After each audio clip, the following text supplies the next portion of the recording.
get going? Yeah. Good morning. Today we are doing Paul Hewitt's Conceptual Physics, Chapter 39 on the atomic nucleus and radioactivity. So you're familiar by now with this image of the atom. This is the Bohr model. And I've got my neutrons that are purple and my protons. I can draw little pluses in them so you remember there. I've got my little protons in the middle. And then 2,000 times smaller than a proton, I've got my little electrons. A little hard to see. I wish I had more colors and markers. Got our little electrons here. Remember, these are negatively charged. And let's put 1, 2, 3, 4 in the outer shell. So we got 4 electrons in the outer shell, 2 in the inner shell, 6 protons. This is electrically balanced. I think I'm trying to draw a carbon atom, although there may be more neutrons than that. There probably is more neutrons than that. Let's give it a few more neutrons. So remember, what makes an atom like that element? What makes an element that element? What makes gold gold? What makes carbon carbon? What makes mommy What makes What makes hydrogen hydrogen is the number of protons in the inside. That's what makes it that thing. What makes uranium uranium? 92 protons inside. I think that's the right number. 92 protons. And remember, we can have a different number of neutrons because neutrons don't actually change what that thing is. So, for an example, uranium-235 and uranium-238, they're both uranium. Why? That 235 number is totaling up all the protons and all the neutrons and adding it together. And that's what that 235 or that 238 number is. What makes it uranium is the 92 protons. So, a varying number of neutrons is what makes the difference between different isotopes. We call that different isotopes of uranium, is the amount of neutrons that you have. And it has different properties, we'll get more into that, by how many neutrons. But if you change the number of protons, you change the element. If you, I think, take away, you can look at the periodic table. But with uranium, it can decay into thorium, things like that. You will change the element if you change the number of protons. Neutrons, you don't change the element, you just change what isotope it is. Okay, all that to say, and remember, neutrons are electrically neutral, protons have a positive charge, electrons have a negative charge. Okay, all that to say, remember, if we were going to actually make this accurate, like drop to scale, that nucleus that is thousands of times, more than 10,000 times more massive than these electrons, is just a little dot. And these electrons are, I'm going to try to make a dot 2,000 times smaller than that dot. I'm not going to succeed, but you get the idea. Now remember, it's actually even smaller than this if you count the empty space. As we talked about last lecture, if we actually drew this to scale, you could fit 30,000 nucleuses end to end. So 30,000 of these guys end to end, touching end to end across the diameter of the electron shells. Across the diameter of the atom. Make this shell a lot bigger. Yes, I can try to draw the shell a lot bigger for my dot. To give you a feeling for what 30,000 nucleuses end to end across the width of that atom. That means if I can fit 30,000 this way, I can fit 30,000 this way, and I just keep filling it up. How many nucleuses can I fit? Carbon nucleuses can I fit, packing them in together inside of the empty space in that atom? The answer is 14 trillion.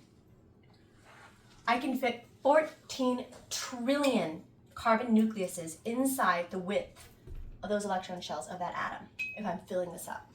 To give you a better idea of that 14 trillion number, just if you packed the Earth down, all the matter that's on the Earth, down, squash it down so the nucleuses are just touching each other and there's no empty space, the mass of the Earth is like 2 tablespoons of a neutron star. That's what's happening in a neutron star. In a neutron star, all those electrons finally are stripped away. The electrons that are keeping, do you see how the electrons are repelling each other and keeping these atoms separate? Actually, I should probably draw them a little farther apart than that. But they're what's keeping the atoms out, separate. And if you get rid of these guys and pack all of these guys in, you can pack the entire Earth into like 2 tablespoons. Okay, so what keeps all that empty space from collapsing down is the electrons repelling each other, keeping everything fluffed out. All right, you say, all right, right? Because we remember like repels like, so that's how strong the electric force is. It's repelling, like repels like. Remember electric force? E equals K. Q1 is the charge of the first guy, Q2 is the charge of the second guy, over the distance between them squared. So since these are both negative, the negatives cancel out, you have a positive, that means a pushing away force. And remember, the reason this electron is even still captured in orbit is because of the positive. Remember, this is positive, that's negative, so you have a negative force, so it's pulling them together between the electron and the proton. And so you have all these forces balancing to keep your atoms out. So you say, okay, well, if the electrons are working so hard, pushing everything apart, keeping the world from just, collapsing in, keeping the world mostly empty space, you may zoom in there and say, wait a minute, how come, let's zoom up and draw our picture again of the nucleus. And I'm going to draw some, these are positive Y's. Okay, and then I'm going to draw some neutrons in there. You say, well, how come these guys, so I'm going to draw my neutrons purple. So remember, neutrons are neutral. They have no electric charge. They're just neutral. Remember, protons are positive, electrons are negative, neutrons are neutral. That's why they're called neutrons, neutral. Anyway, so we look at this and we say, wait. If the negative charges of electrons are enough, and I really should have this atom further out, to hold all of matter apart and not just collapsing in like a neutron star, why on earth are those protons just sitting next to each other? Shouldn't they be flying apart? Like, look, like QQ over R squared. Like, did this force just disappear?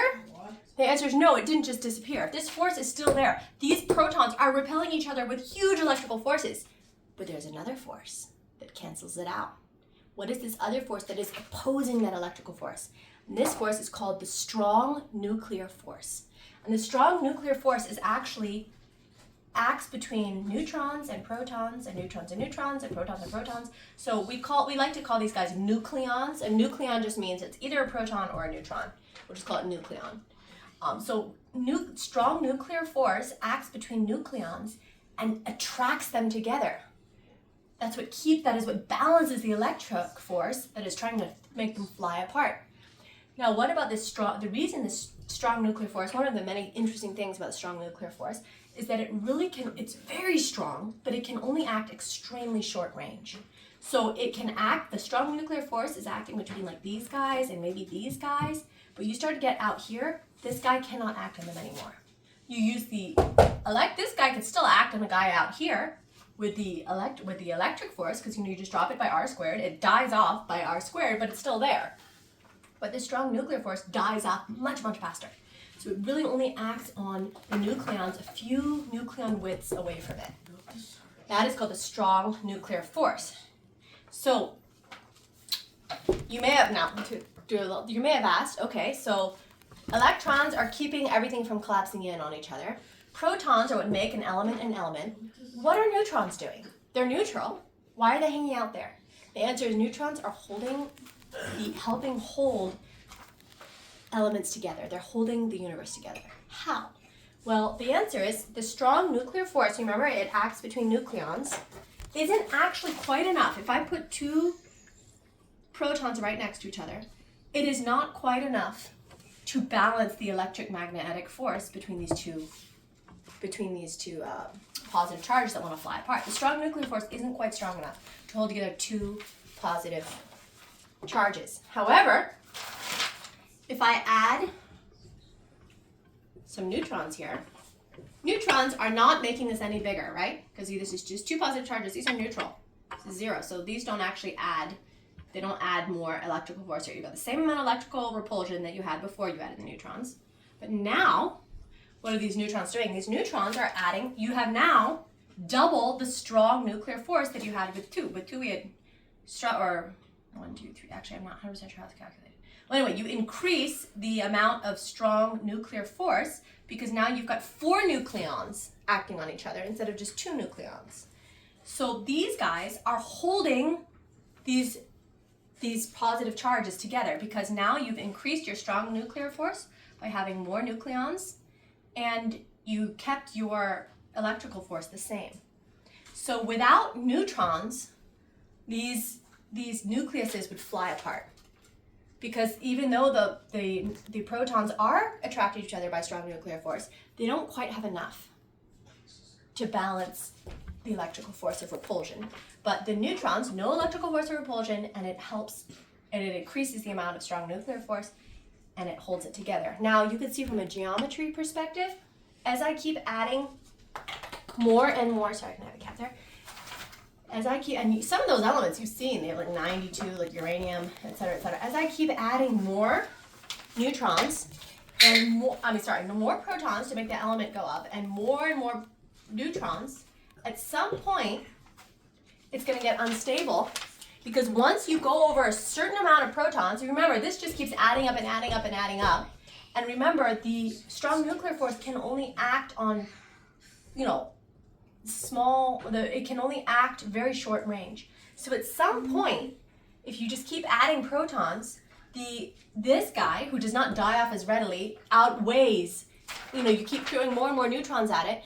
There's only so many neutrons you can fit. Geometry, I mean, think about it, like you're putting balls touching each other. Imagine you got, balls touching each other. There's only a certain amount you can fit in at some point. The ratio starts to, it's a geometry problem, as you stuff more and more in.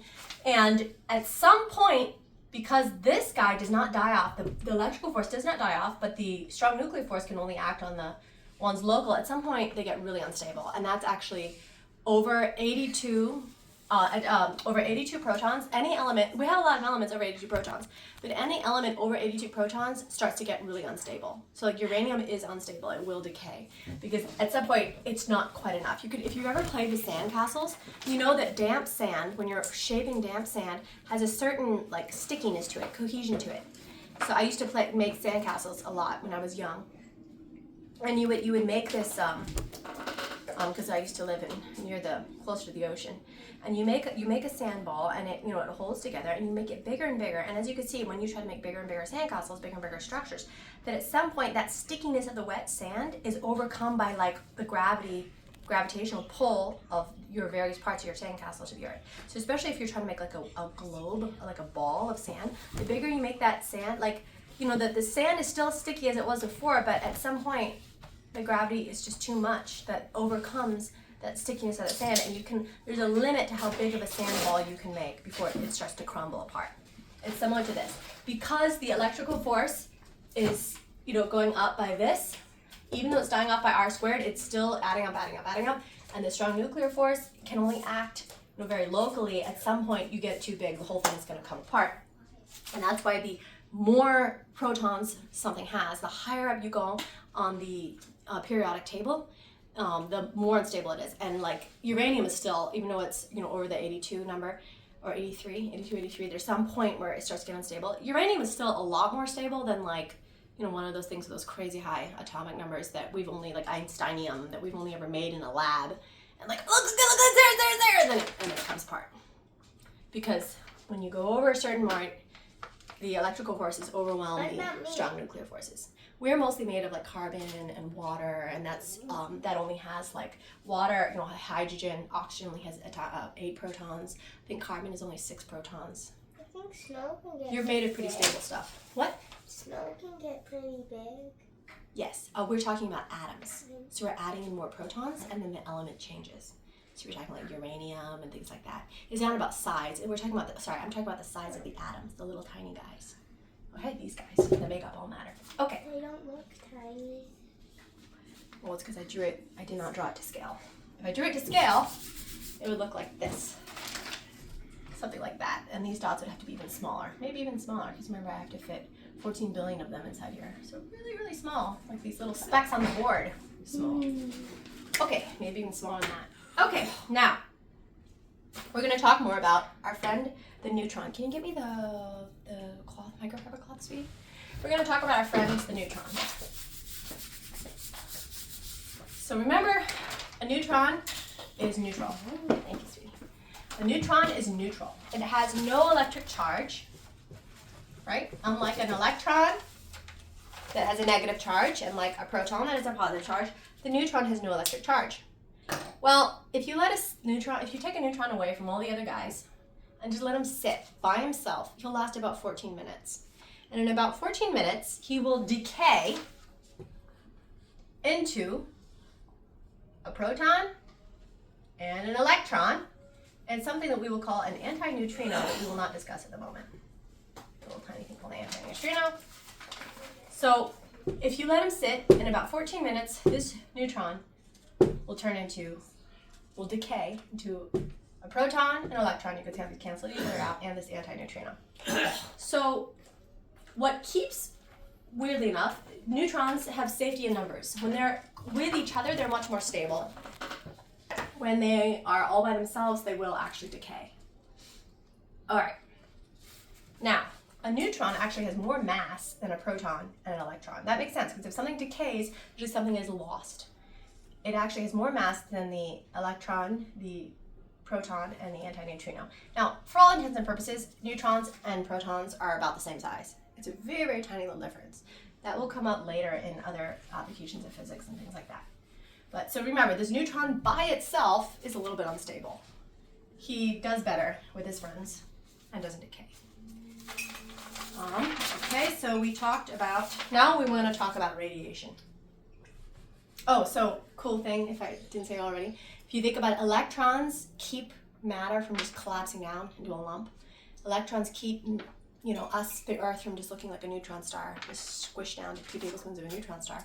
So electrons hold, it is a star after it's been all burned up, and then it collapses down into super dense object. Super dense. Is the sun gonna do that?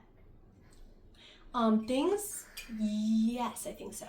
So that right now the math is that if you're estimating how heavy your star is, in the end it will end as a neutron. Well, it goes to a brown dwarf, white dwarf, brown dwarf, and then eventually it becomes a neutron star. And if your thing is massive enough, it'll eventually become a black hole. I do not think our sun. So if Jesus doesn't come back before then, I believe our sun is not massive enough to become a black hole, but it will eventually, I think, become a neutron star.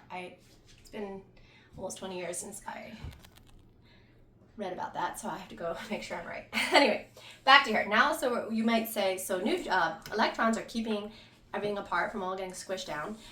Protons are what make a thing that thing, what make an element. What are neutrons doing? Neutrons, remember, are holding everything together. They're using, with a strong nuclear force, they are helping protons not fly apart, and so they are holding the universe together. Okay, so now let's talk about radiation. So there is alpha radiation, there is beta radiation, and there is gamma radiation, and there's actually more kinds of radiation than that. This is what we're going to talk about today. And there's also neutron radiation. I'm just going to write neutron radiation. Okay, let's talk about these radiations. So what is alpha radiation? Alpha radiation is when a particle decays, and sometimes when it breaks apart, or I should say when an atom decays, and when it breaks apart, sometimes it shoots off a piece this way and it shoots off a piece that way. And its nucleus will split and parts of it will run off. And with alpha radiation is actually just 2 protons and 2 neutrons. It's actually an alpha particle is actually just a helium, remember? Helium, atomic number of 2. This is just a helium nucleus, which we will sometimes write like this. I think we will usually write it like this. So this number on the top shows the atomic numbers, the total number of nucleons. This number on the bottom this is the atomic weight number. That's the total number of nucleons. This number on the bottom here shows the number of protons. So helium down here will always be a 2. So this is a helium. Notice it doesn't have its electrons, this is just the helium nucleus. That is an alpha particle, okay? A beta particle is just an electron, okay? That's just an electron. I should probably draw that in black. I didn't draw it in purple. I need to get more colors. So a beta particle, it has a negative charge, it's just an electron. And sometimes we will draw that like, something like that. They do something like that, they do E with a little minus. This is just an electron. A beta particle is just an electron. A alpha particle, as you can see, has a charge of +2, right? because it's got 2 protons. A beta charge has a charge of negative. A beta particle has a charge of -1 because it's just an electron. And gamma radiation is actually, if you remember we have our radio waves and our visible light and our UV light. You remember that? You Of can't our go outside when it's UV. Yeah. No, don't go outside during peak UV or wear a hat. So if you remember here, with radio waves, infrared, visible light, UV light, if you keep going, getting more and more higher energy than UV light, you get gamma rays. And I think that is stuff with frequencies of 10 to the 18th. They give you cancer, right? They can, because too much radiation can mess with your DNA. And then when the DNA gets all knocked around and messed up, then sometimes the DNA starts doing funky stuff, and that's cancer. That's how UV radiation can give you cancer. So where did this weird idea come up with? Gamma rays making the Hulk, that was science fiction because it sounded really, really cool. I'm- Actually, when people were first learning about radiation, they really did try because they're like, wow, we can change stuff. Let's try to change DNA by radiating it. The problem with trying to change DNA by radiating it, it's really random. You're just like, it's like running around in a library, Oh, we all know smashing gamma rays random are gonna books, give you cancer. ripping them in half, throwing things around, and waiting to make a new book.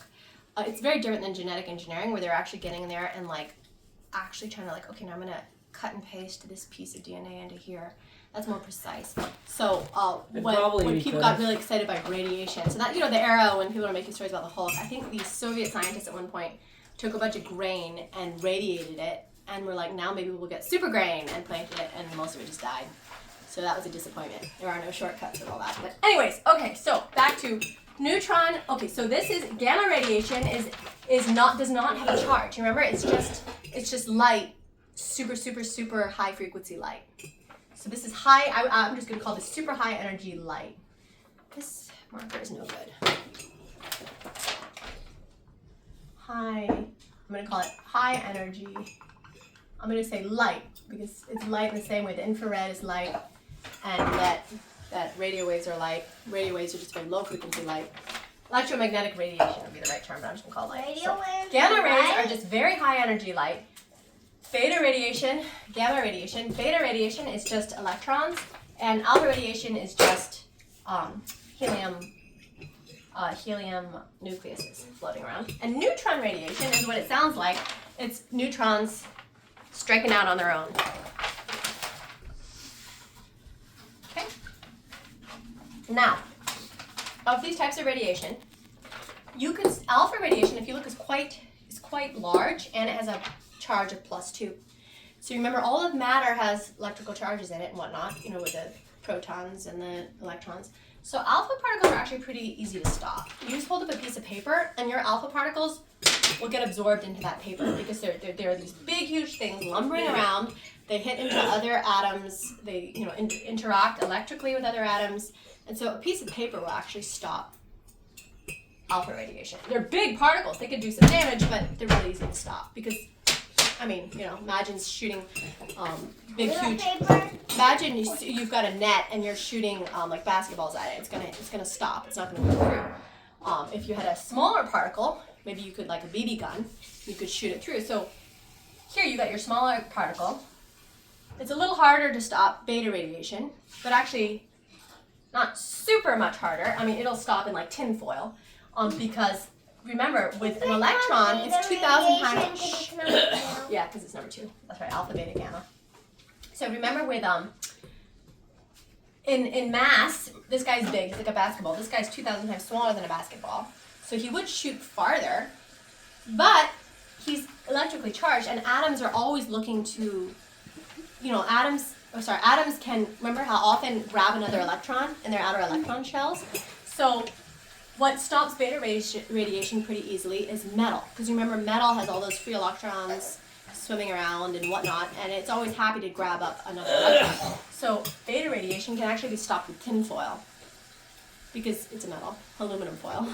And so paper, aluminum foil, gamma radiation. Now gamma radiation, as you can see, is not going to get captured by being, you know, electrical force, because it's not charged. So it's not as easy in that way. It's not huge, it's not, you know, electrically charged, getting lobbed onto something else. But it can be stopped with lead, thick lead. So gamma radiation, often it's looking for high electron density, that it gets absorbed by these electrons.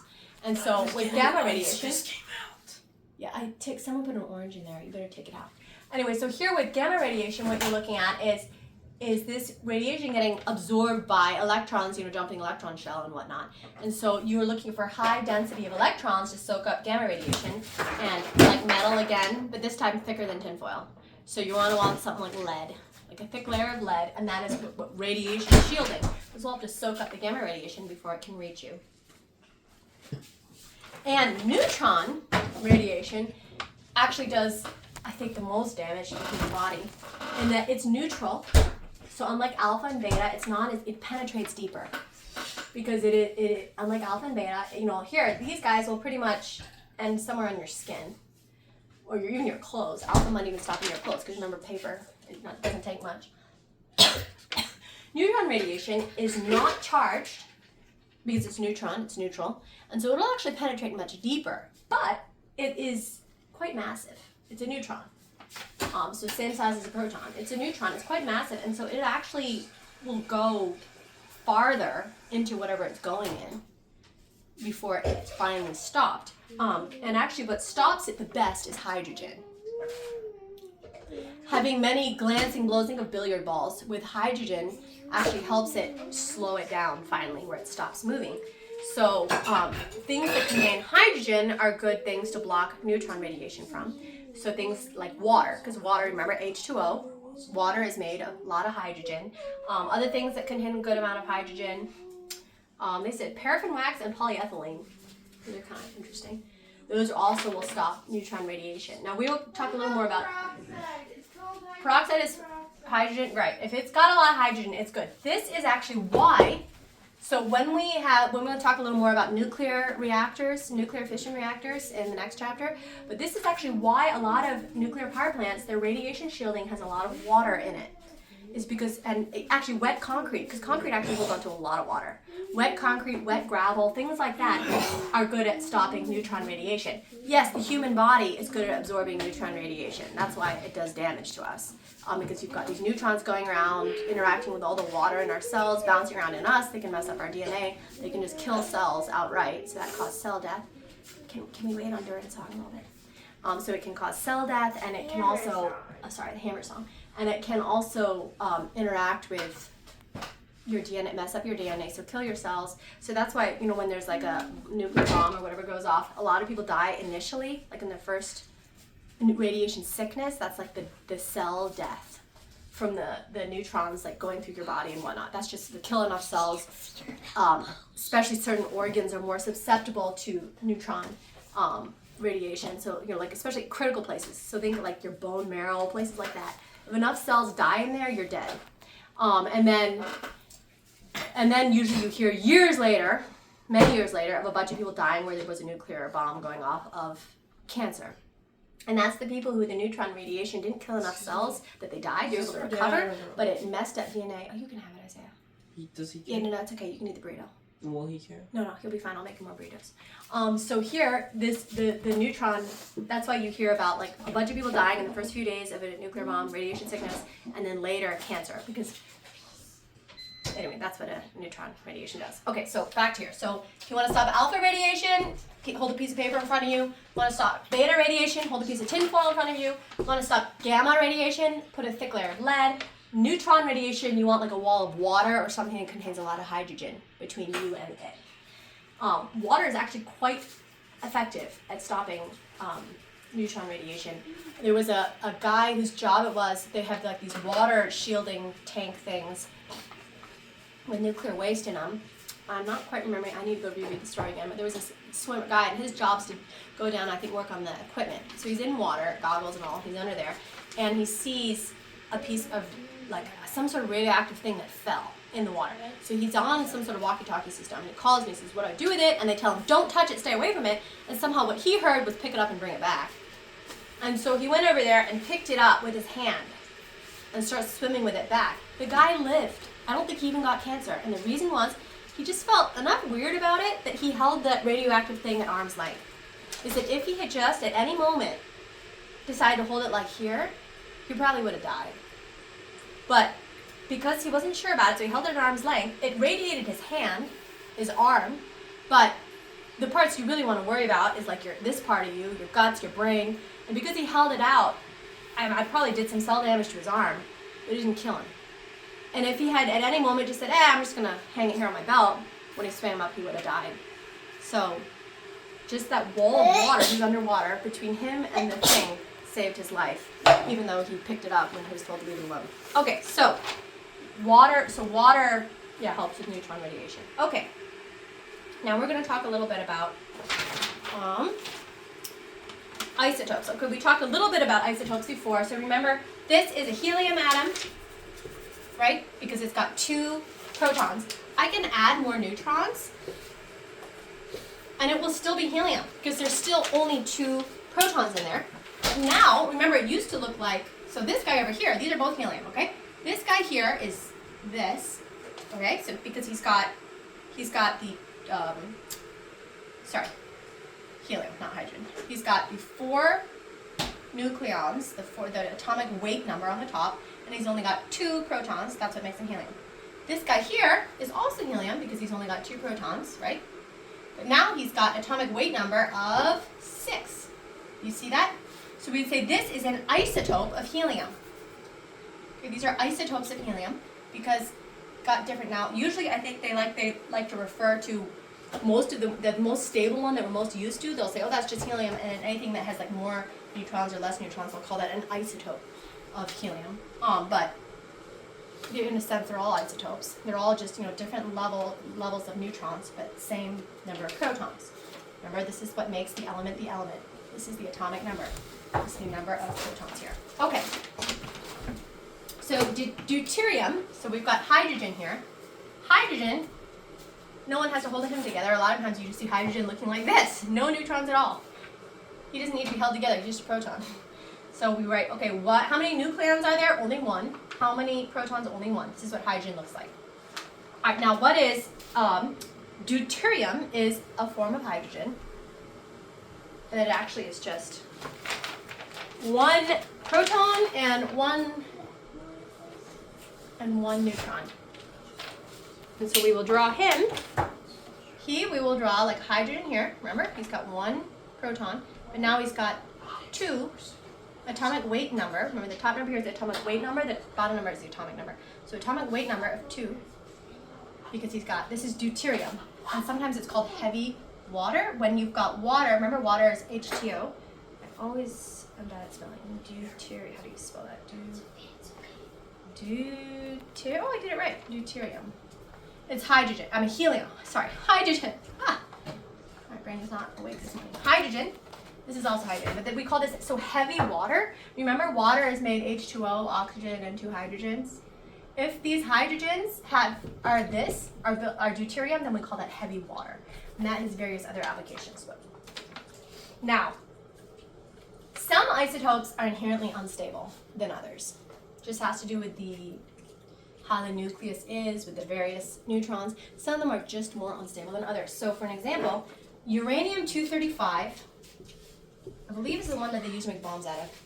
This is the inherently unstable one.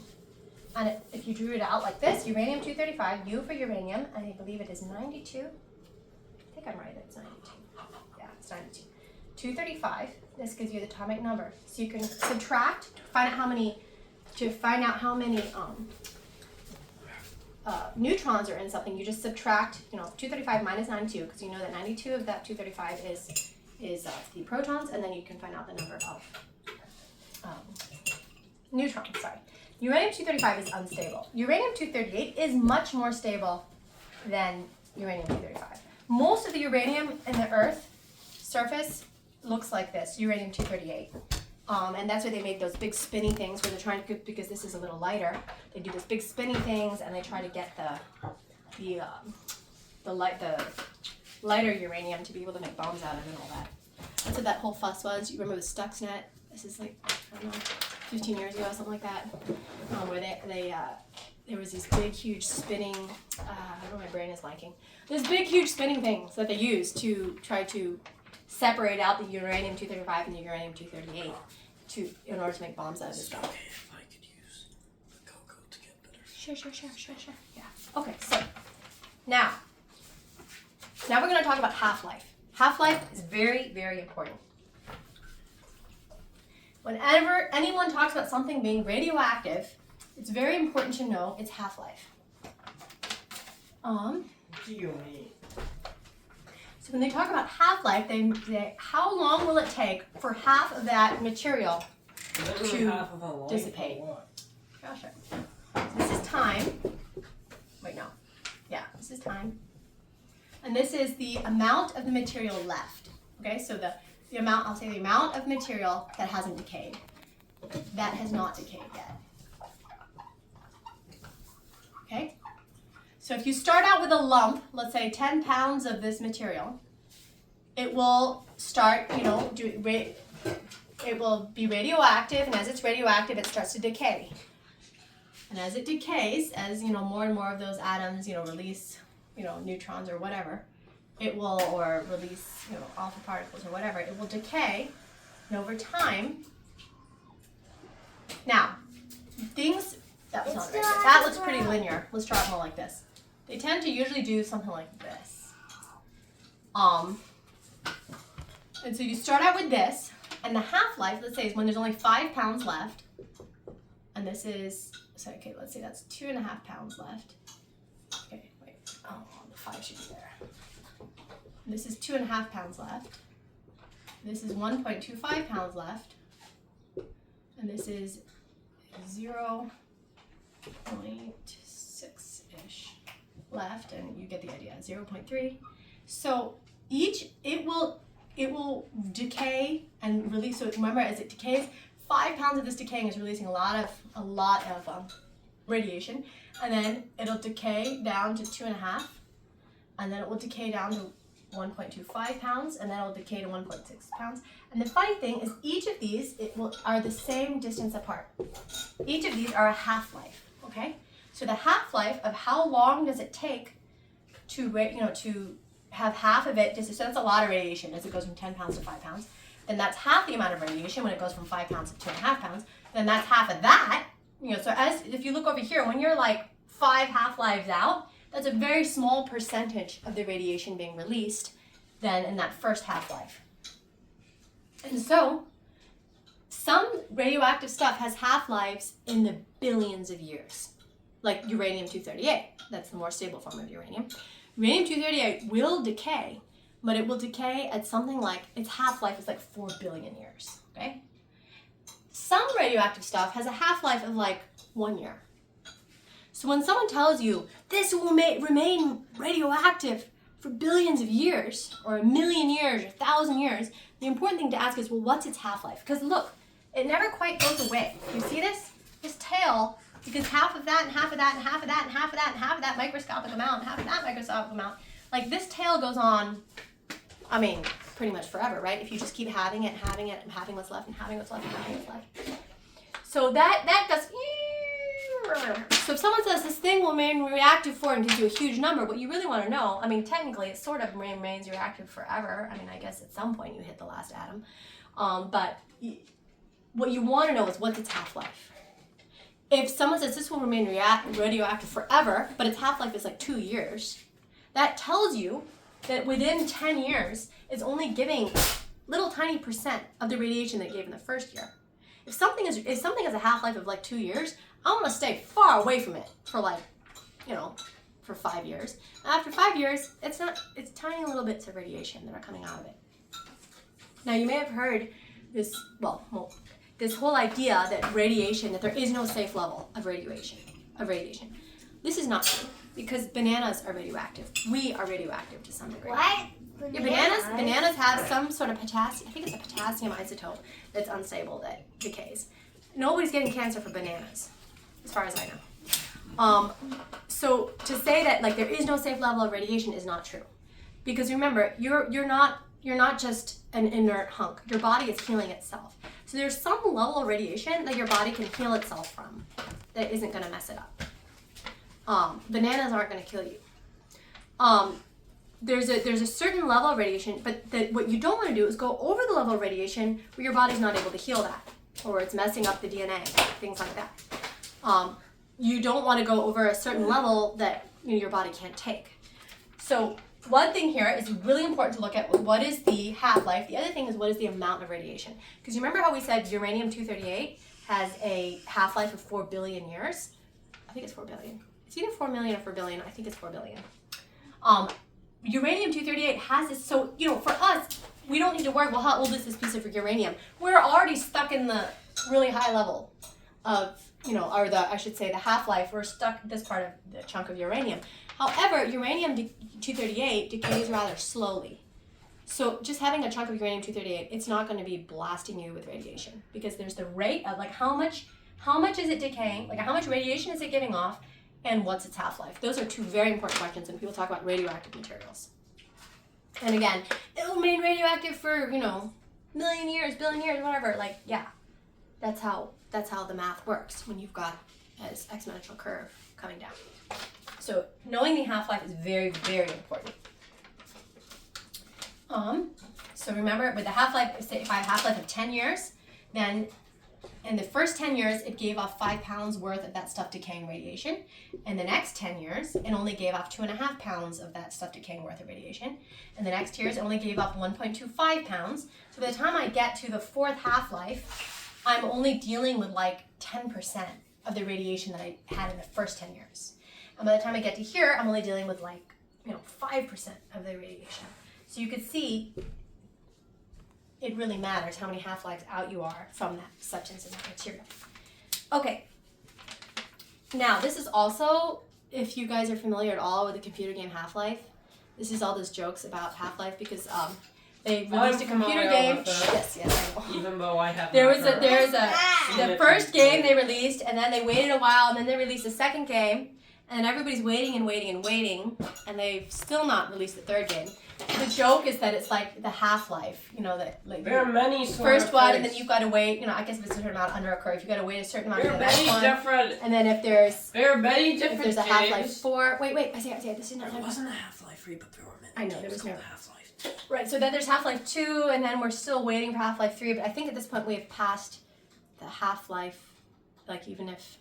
Well, anyways, there were jokes about that because it's radioactive decay, and they never released. They left it on a cliffhanger and never finished the story. All right.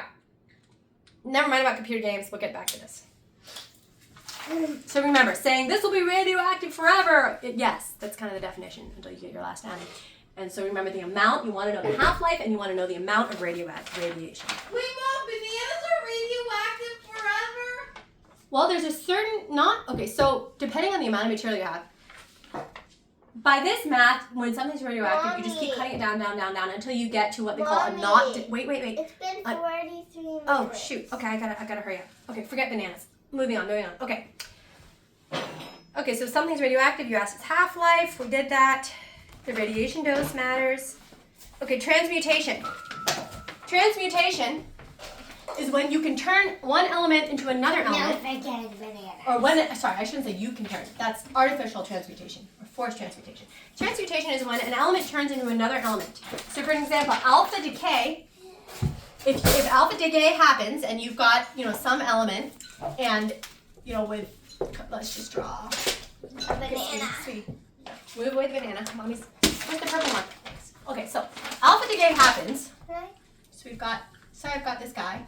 Okay, so I go 1, 2, 3, 4, 5, 6. So he's a carbon atom, and alpha decay happens to my little carbon atom that has six protons. So say I've got carbon, with atomic number of 10, atomic weight number. Atomic number is always going to be 6 for carbon. Sweetie, not right now, okay? And then say it undergoes alpha decay. That means, this guy splits off, right? Hold on. I didn't do a good job yet. So alpha decay happens, and then this guy here splits off because it decays. Wait. Sorry. Let me redraw that. This guy splits off. Okay. So we end up with 2 protons and 2 neutrons because he split off, and then this guy remains behind. So we've got proton, proton, proton, proton. So here you could see it changed.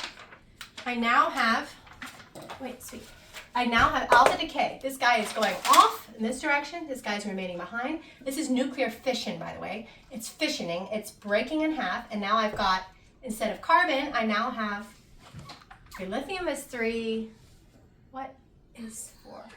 I'm ashamed to say I cannot remember. Whatever 4 is, I've got that element left with an atomic number of 6. And then this guy, I've got my 4,2 helium guy going off. So you can see this is transmutation. The element changed because some of it left. And now you've got two different elements.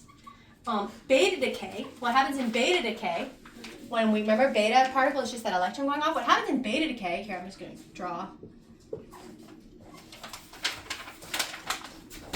Okay, so what happens in beta decay is one of these neutrons turns into a proton and an electron, and that electron goes flying off. That's what beta decay is. That becomes beta radiation, right? When that electron leaves. But what happens to the atom left behind? The atom left behind actually goes 1 up. So if this guy started out helium, he turns into lithium. I think lithium is the 3rd. Yeah. Because now, look, now he has 3. He started out with, remember, he started out with only 2 protons and 2 neutrons. And then here, that neutron, one of those neutrons broke down into a proton and an electron. The electron goes flying off. And now we've got beta decay. Alpha decay, remember, is when 2 neutrons and 2 protons leave. Beta decay is when one of those neutrons decides to turn into a proton and the electron goes off and leaves. So with beta decay, your atomic number actually goes up.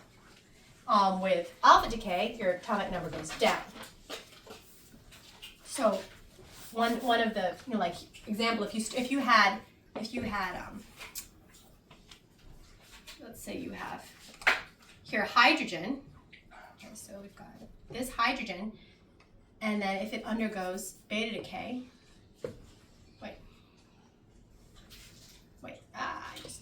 if it undergoes beta decay, you now have, 1, 2, 3, so it's at 1. It now turns into helium. Okay. And now we've got, the atomic number. It's okay, you have it. You eat it, Isaiah. You have atomic number stays the same. Sorry, the atomic weight number, the guy in the top, stays the same. But here, now you've got 2 protons. Isaiah, it's okay. She doesn't want it. You can eat it. So here we've got this turning into this because of beta decay, or one of those neutrons collapsing. Okay, artificial transmutation is when we try to make this happen in the lab. So we blast something with radiation, or we blast it with something, and blast it, and this helps this happen. Weird stuff, it helps stuff to bust out, become unstable. So that's what transmutation is done. Rutherford made nitrogen and helium, so he blasted together nitrogen and helium and did funny things with it, and turned it into oxygen and hydrogen. So he started out with the nitrogen and blasted it with alpha particles, otherwise known as helium. So he blasted nitrogen with alpha particles, and he was able to make, sweetie, I'm sorry for raising your banana. And he was able to make oxygen and hydrogen. So what he did is if you look at these numbers, 14 plus 4, you started out with 18 nucleons. 17 plus 1, you still end up with 18 nucleons. But what's going on here, look, this started out by having 7 protons, 2 protons. 7 plus 2 is 9. 8 protons, 1 proton. 8 plus 1 is 9. So matter is conserved, but what happened here is he blasted nitrogen with alpha particles, otherwise known as helium nuclei, and then he was able to get one of those protons to stick, 3 of those. He was able to get the proton to stick, see? And he changed it into oxygen, and then that alpha particle, all that was left, why did I write helium? It's hydrogen. All that was left was hydrogen. See, this starts at helium because there's 2. This is helium. So that's what Rutherford did that. Okay, so Hantaro Nagaoka, I don't know if I'm saying that name right, Japanese, thank you. I think he's Japanese, pretty sure by that name. He made mercury into gold in 1924. So he was able to finally do what the alchemists always wanted to do. Actual gold? Yes. He turned mercury into gold. It's very, very expensive, which is why the alchemists would be disappointed. They spent hundreds of years trying to figure out how to turn lead into gold or whatever. And I think the Soviets actually turned lead into gold, part of their radiation shielding lead, ended up turning into gold in one of their things. Like Real that. gold? Yeah, real gold, but it's very expensive to do it this way, so we're still back to mining gold. Okay, carbon-14 dating. This stuff gets pretty interesting. So, remember we talked about neutron radiation? And neutron radiation is often produced by nuclear fission reactors. Aw, bananas are radioactive. Nuclear fission reactors, those are slow-moving neutron radiation. We also have fast-moving neutron radiation, which goes even farther, even more dangerous. And this fast-moving neutron radiation actually comes from the sun, solar wind, and all that, or cosmic radiation, sometimes people call it. So, yeah, we've actually got neutron radiation going through our atmosphere and whatnot. Now, when cosmic rays hit the nitrogen in our atmosphere, do you remember Rutherford blasting his alpha particles, whatnot? It's kind of like that, except it's cosmic radiation. So when the cosmic radiation, when the neutrons, yes, we'll eat the pineapple today. Let Mama finish. So when the cosmic rays hit the nitrogen in our atmosphere, it turns it into carbon-14. Mom, it's been 51 minutes. So you've got the nitrogen, this nitrogen particle, plus neutron radiation, which will look like this. I don't know how to draw it. I'm just going to draw this, okay? So that's a neutron, no protons, so it's got 0 in the atomic number. Atomic weight number, nucleons, on the nucleon number I'll call it. Atomic weight number up here, that's 1. And so you blast it, and then you get a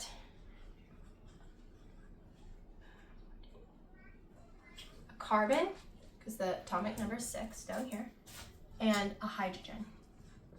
Right? So you'll see conservation of mass, the number down here on the bottom, 7 protons to start, 7 protons, 6 plus 1, 7 protons.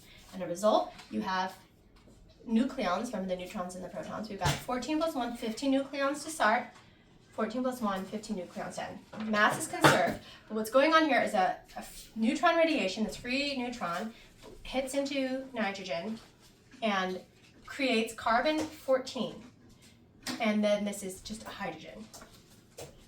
Now, carbon-14 is a very small amount of the carbon in the atmosphere. The vast majority of carbon in the atmosphere, I believe, is this. This is the vast majority of carbon in our atmosphere. I believe is carbon-12. Because look, same number of protons, it's 6, that's what makes it carbon. But this guy has got 8 neutrons, and this guy has only got 6 neutrons. So carbon, most of the carbon made up in your body, in the air, everywhere is carbon-12. We've got this very small percentage that's caused by neutron radiation in our atmosphere of carbon-14. Now when you breathe in air, in the carbon dioxide and whatnot, when you breathe in air, some of that carbon becomes part of your body. And so your body is mostly made of carbon-12, but it's got some carbon-14 from our air, from the atmosphere, from the cosmic radiation. So while you're alive, you're always kind of replenishing a little supply of carbon-14 in your body. Once you're dead and no longer breathing, you're done with the amount of carbon-14 that you've gotten, that you've absorbed in. Now, there's no new carbon-14 going in when you're dead. But over time, carbon-14 will actually decay into, once you're dead, carbon-14 will decay into nitrogen through beta decay. So remember beta decay? So carbon-14 isn't perfectly stable. And over time, one of these neutrons will decay, and it will release a beta radiation that's an electron, and this guy will actually go up and turn into nitrogen. So, and a electron. I'm going to just draw it like -1, 0, okay? So carbon-14 will decay into nitrogen and beta decay, electron going off. That means the longer something is dead, the less carbon-14 is left in them. Because over time, remember when they're alive, they can replenish the carbon-14 percentage. But once they're dead, the carbon-14 in their dead body will become nitrogen and then beta decay, electrons flying off. So, the half-life of carbon is about 5,730 years of carbon-14, sorry. So if say you've got, I'm just making up numbers here, a pound of carbon-14 in your body, after 5,736 years, or 30 years, sorry, the half-life, so let's say that if you've got, say, 10 pounds of carbon-14 in your body, when you've been dead for 5,000 years, it'll be 5 pounds, 5,700 years. And when it's been around 11,000 years, there will only be 2.5 pounds of carbon-14 left in you, et cetera, et cetera. So this is how they date bones. When they try to figure out how old bones are, they're using carbon-14, what we know about carbon-14 decay, and they're just plugging the numbers in for the math. So, little example I think they have in the book. If you find a fresh bone, so a fresh bone from something that just died, Dinosaur bone. and it has 14 beta emissions. Remember, the beta emissions are the carbon-14 What are breaking down. dinosaur bones? Okay. Or dinosaur, yeah, dinosaur, but I'm using an example for something you know. So say you have a fresh dog bone. Dog just died. You're holding up the bone, and you can feel the amount of carbon-14 in it by how many beta emissions, how many electrons are flying off, right? And so it's a fresh bone, and you get, with your little beta thing, you measure 14 beta emissions in 1 minute, okay? Now you find an old dog bone that you dug out from your backyard, and you have no idea how old it is. So you hold up this old dog bone next to your little beta detector, and you get 7 beeps in 1 minute. This tells you that it has half, say it's the same size bone, same type of dog.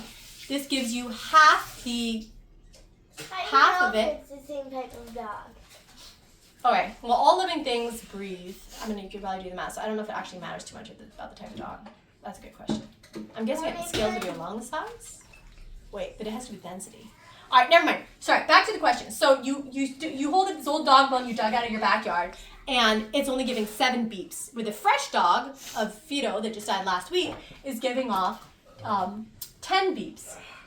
It's 14 beeps, and if this is giving half the number of beeps, this tells you that dog bone you dug out is 5,730 years old, roughly.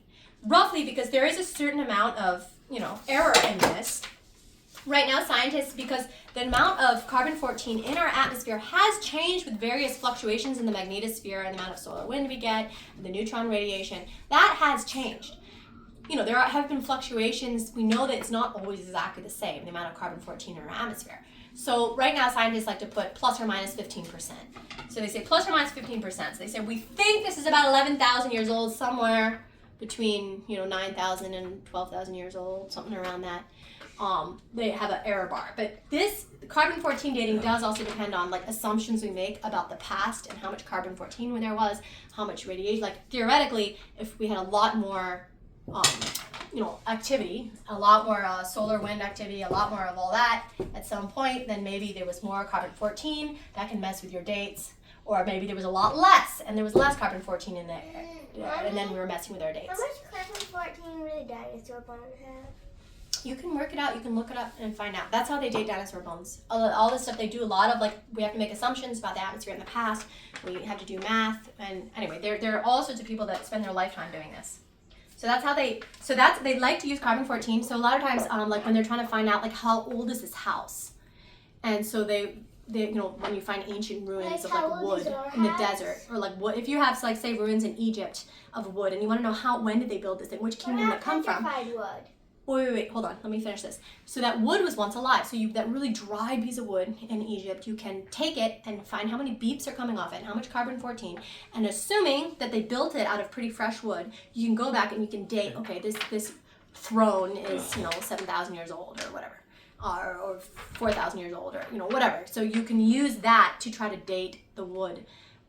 So carbon-14 works for things that were once alive. So trees and animals and humans and things like that.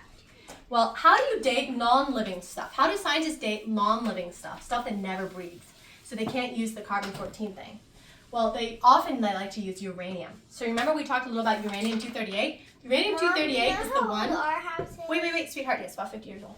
So uranium-238 is the most common form. Remember, it's unstable because it's got 92 protons, but it doesn't. It breaks down slowly, comparatively slowly.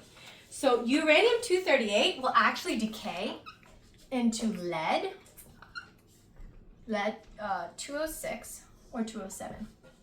206 or 207. It will decay into lead 206 or 207 with a half-life of 4.5 billion years.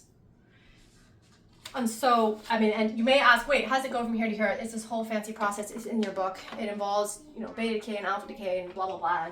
But basically, it's this fancy process, and it will decay that with a half-life of 4.5 billion years. And so, most naturally occurring lead, Mom, it's been an hour. Oh, shoot. Okay, I'll try to hurry up. So, most naturally occurring lead, this is like 206 or 207. This is what this one will decay into. Most naturally occurring lead in the world is lead 208. Hey, we're ready to play banana. Sorry. This is lead 208. That means that when they dig up, rock or something and they're trying to date it, they assume that all the 206, 207 lead in it used to be uranium and went through uranium decay, and they assume that the 208 lead is actually like just lead. And so then they will take the ratio of the 206 to 207 lead, or 207, to 207, 206 to the 208 lead, and they'll find that ratio. And the higher that ratio is, they assume the older that rock is, because this all used to be uranium, not regular old lead. And so they will calculate that, and that's what they used when they date moon rocks. That's how they get the 4 billion years old for moon rocks, is they're assuming that all the lead that's 206, 207 used to be uranium-238. Okay, so let's just quickly wrap this up and say radioactivity, as you can see, it's from the sky. We've got cosmic radiation, we've got all sorts of radiation going on, and it's not all deadly if it only damages you to the degree that your body can actually heal up in time for. So for example, radon. You may have heard people worrying about radon gas. Radon is created by is a radioactive gas that is radiation, right? This gas that is produced by uranium-238 breaking down, uranium and rocks and things like that breaking down. Radon is a little heavier than than air, which is why people worry about radon collecting in their basements, because it's a little heavier than air and it can seep and collect over time.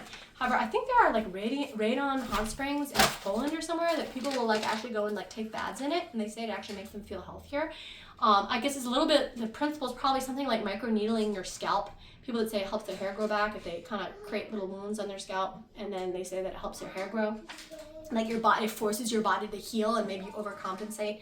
So that's probably the thinking behind the people that do the radioactive baths and whatnot in Poland. But anyways, fertilizer absorption by plants. Remember, sometimes when people want to measure, how much of this, so people use radiation for when you're trying to trace a mineral or whatever and say how much of the stuff is it actually absorbing. A little bit like when you take a carnation and you put it in dye water and see how much water is it sucking up because the carnation turns a different color. They do that with radioactive stuff and try to see how much of to test how much of the nutrients are being sucked up by the plant. Sometimes they do it in food, give really low levels of radioactive food to people to see how their digestion is working out, because then you can trace that on a picture thing. Find a leaking pipe underground, put some radioactive stuff in it and then see where does it end. But remember, when they do radioactive tracers, they're using much smaller doses than you would use in an X-ray or something like that. They're using tiny little doses. Obviously, big place we get exposed probably to the most radiation we get exposed to is when you're getting your dental X-rays and when you're getting different kinds of X-rays, for your guts or whatever.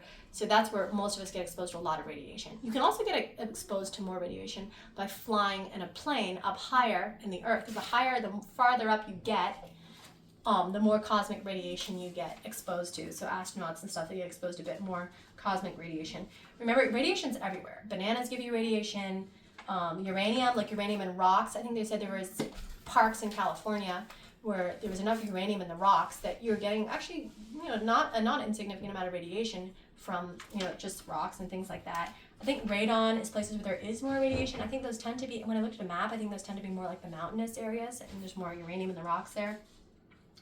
And then cosmic radiation, remember we're getting Denver, when we talk about how high up you get, Denver, it's a mile high, it gets about 2 times the cosmic radiation than living way down on the seacoast does. So if you live down by the sea level, or if you live up on a mountain, you're going to get more cosmic radiation. And then obviously the dental and the medical stuff. So remember, when people talk about radiation, the question you want to ask is, what kind of radiation is it? Is this alpha? Is this gamma? Is this beta? Is this neutron radiation? What kind is it? Remember, alpha, you can stop with a sheet of paper. Neutron radiation, you need more like a wall of water. And another thing to ask is, what's its half-life? And all that. Like, all radiation is not equal. You don't just say radiation lasts for millions of years. You go, okay, what's its half-life? What's its dose? You can find all that out. Now remember, what? How many minutes is it, sweetie? An hour and 5 minutes. Okay, I'll wrap this up. So remember that, right, there's a certain level of radiation you can't tolerate, just like because your body is healing itself. Just like when you scrape your knees will heal. There's certain things that are dangerous, and there's certain things that are your body, your body can heal up, and it's not. So there is safe levels of radiation, just like there are safe levels of scraping your knees or scratching up your hands in rock climbing. Okay. I think we will wrap that up. Wait. Thank you. Oh, she's writing about bananas being radioactive, and you are radioactive. This is true. Also, there's whole new level of there's whole areas of cosmic radiation we have not talked about, called neutrinos, and even the Earth can't shield neutrinos. Neutrinos just go sailing along. There's interesting stuff there, but we won't cover it today. All right, you can cut the lecture. Sorry, it's been so long. No. You want to show that bananas are radioactive? Oh, I'll be with your little bedhead. Yeah. Wait, me too. Okay. I do want bananas. Oh, she's so. Oh, I think it's. I didn't stop it yet. Everyone can Bye. wave. You can all wave. Say bye. Bye.